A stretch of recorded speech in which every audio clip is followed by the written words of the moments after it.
السلام علیکم ورحمۃ اللہ۔ یہ بہت پیاری پوسٹ ہے اور بہت پیاری دعائیں ہیں۔ اللہ تعالیٰ آپ کو جزائے خیر عطا فرمائے۔ اس کی تھوڑی سی وضاحت بھی ضروری ہے تاکہ جس کی طرف آپ بھیجیں وہ کسی قسم کی غلط فہمی میں نہ مبتلا ہو۔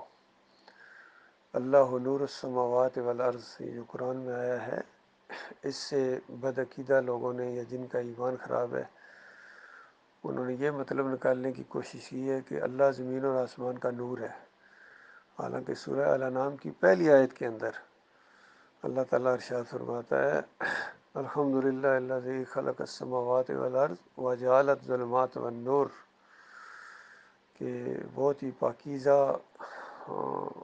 ذات ہے، ہر عیب سے پاک ہے، جس نے زمین و آسمان کو پیدا کیا اور نور اور روشنی کو تخلیق کیا۔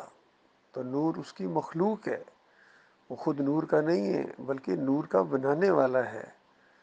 اور سارے جانتے ہیں فرشتے نوری مخلوق ہیں، فرشتوں کو اللہ تعالیٰ نے نور سے بنایا ہے، جنات کو آگ کے شعلے سے اور انسانوں کو مٹی سے پیدا کیا ہے۔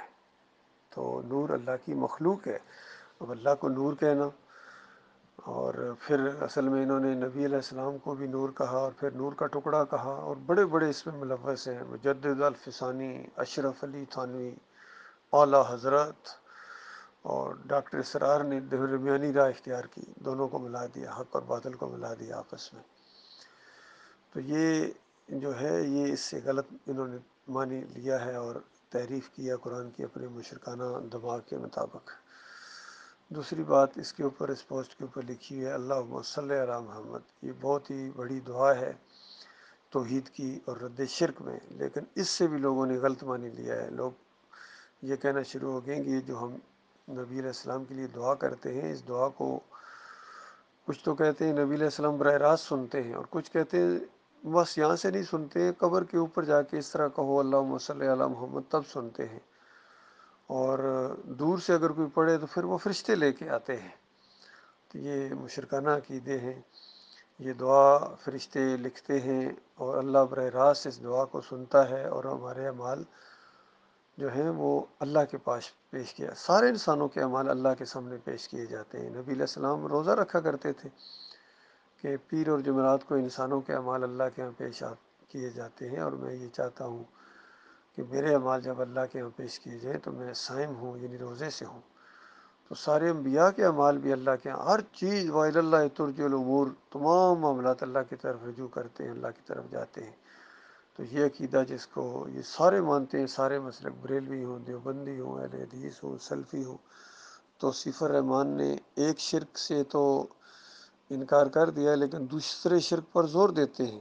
پہلے تو دونوں یہ روایتیں بیان کیا کرتے تھے کہ نبی علیہ السلام نے فرمایا جو میری قبر کے اوپر اگر صلاۃ والسلام پڑھا میں خود سنتا ہوں میری روح واپس آ جاتی ہے، اور یہ مشرکانہ جو روایت ہے اس کو سب مانتے ہیں۔ توصیف الرحمان بھی پہلے مانتے تھے، بعد میں اس روایت سے انہوں نے رجوع کیا ہے کہ ہاں یہ روایت غلط ہے، لیکن دوسری روایت، دوسری مشرکانہ روایت کی تائید کرتے ہیں کہ فرشتے، اللہ کہتے ہیں اللہ نے فرشتے چھوڑے، اللہ پر الزام۔ بالکل یہ جھوٹی روایت ہے کہ اللہ تعالیٰ نے فرشتوں کو یہ ڈیوٹی دی ہوئی ہے کہ جہاں بھی کوئی صلاۃ والسلام پڑھتا ہے وہ مدینے والی قبر میں نبی علیہ السلام کے سامنے پیش کر جاتی ہیں۔ بالکل اللہ پر الزام ہے اور جھوٹی اور منکر روایت ہے۔ اور حالانکہ یہ ایک دعا ہے جو ہم اللہ سے کرتے ہیں، اللہم صلی علی محمد، ہم اللہ تعالیٰ سے التجا کرتے ہیں، اور فرشتے بھی اللہ تعالیٰ سے التجا کرتے ہیں، اور اللہ تعالیٰ کا صلاۃ جو ہے بھیجنا وہ ان دعاؤں کو قبول کرنا ہے۔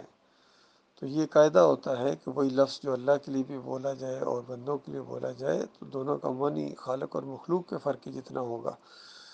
انسان تواب ہیں، یعنی بار بار توبہ کرنے والے ہیں، اللہ تواب ہے، وہ التواب الرحیم، اللہ تعالیٰ بندوں کی طرف یعنی جو ہے وہ نگاہ کرم کرتا ہے اور ان کی توبہ کو قبول کرتا ہے، ان کو موقع دیتا ہے اللہ کی طرف انہیں اپنی طرف رجوع کرنے کا۔ تو یہ معاملہ ہے۔ اس طریقے سے انسان اگر شاکر ہے تو اس کا مطلب ہے شکر گزاری کرنے والا ہے، اور اگر شاکر العلیم ہے اللہ تعالیٰ تو اللہ تعالیٰ قدر کرنے والا ہے اور قبول کرنے والا ہے، اپنے بندوں کی عبادات کو قدر کرنے والا ہے۔ تو اس طرح یہ معاملات ہیں سارے۔ اللہ تعالیٰ اس شرک سے، یہ دو قسم کے بڑے شدید شرک ہیں، یہ ذات کا شرک، نوروں میں نور اللہ، نوری نوری جس طرح کہتے ہیں، یہ تو بالکل براہ راست اللہ کی ذات کے اندر شرک ہے، اور نجس ترین شرک ہے، بہت بڑی اللہ کو گالی ہے۔ اور آج امت مسلمہ کے اوپر جو اللہ کے عذاب کا کوڑا برس رہا ہے انہی شرک کی وجہ سے، چاہے وہ فلسطین ہو اور کشمیر ہو، جہاں بھی، چاہے ان کے راکٹ ان کے اوپر گریں ان کے اوپر اللہ کا عذاب ہے، اور ان کے میزائل ان کے اوپر گرتے ہیں ان کے اوپر اللہ کا عذاب ہے۔ اور پوری انسانیت جو آج اللہ کے غضب کی لپیٹ میں ہے، یہ اسی شرک کی وجہ سے ہے۔ اللہ کے ساتھ بے وفائی کی انہوں نے، نہ شکروں نے، نہ قدروں نے، جس نے ان کو پیدا کیا ہے اسی کے ساتھ انہوں نے جنگ چھیڑی ہوئی ہے، تو کیسے یہ جیتیں گے؟ یعنی اللہ اور اللہ کے رسول کے علاوہ ان کو کوئی نہیں ملا ہے گالیاں دینے کے لیے اور بدتمیزی کرنے کے لیے اور نافرمانیاں کرنے کے لیے۔ بہرحال یہ چند دنوں کی زندگی، آزمائش کی زندگی ہے، مرنے کے ساتھ ان کو وہ آگ لگے گی جو بجائے نہ بجھے گی۔